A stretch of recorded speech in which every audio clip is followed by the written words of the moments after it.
After I pledged, I showed my dad my little True Gentleman card. And he read that, and he just said, if you can live up to that, you'll be a successful person, no matter what kind of career you get into. He had a lot of quality guys that I joined for, but the real reason is I saw the True Gentleman plaque, and I was sold. The True Gentleman. The True Gentleman, sir. Sigma Alpha Epsilon, sir. The True Gentleman is the man whose conduct proceeds from goodwill and an acute sense of propriety, and whose self-control is equal to all emergencies.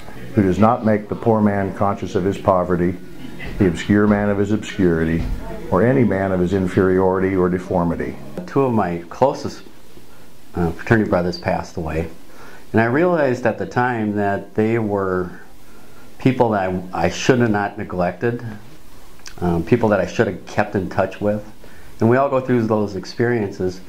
And then I just happened to pull out my True Gentleman card, and I was thinking about Bob and Scott passing away, and it was just sort of like they epitomized the True Gentleman for me.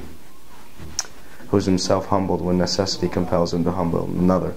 Who does not flatter wealth, cringe before power, or boast of his own possessions or achievements. And those words are still framed, and they're in my office at home.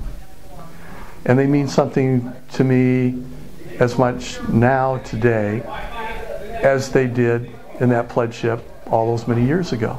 I've carried this in my billfold ever since I was in college. This is the original True Gentleman card here that's got, you know, the words underlined and everything that I was having to memorize.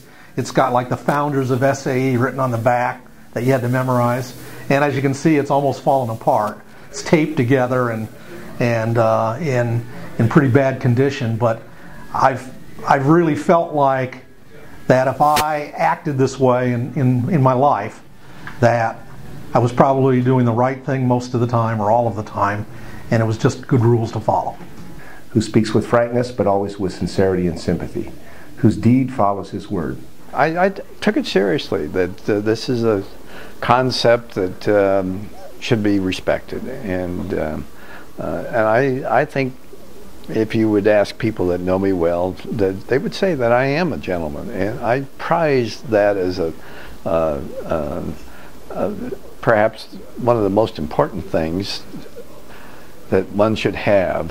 Who thinks of the rights and feelings of others rather than his own, and who appears well in any company. A man with whom honor is sacred and virtue safe. John Walter Whalen. John Walter Whalen.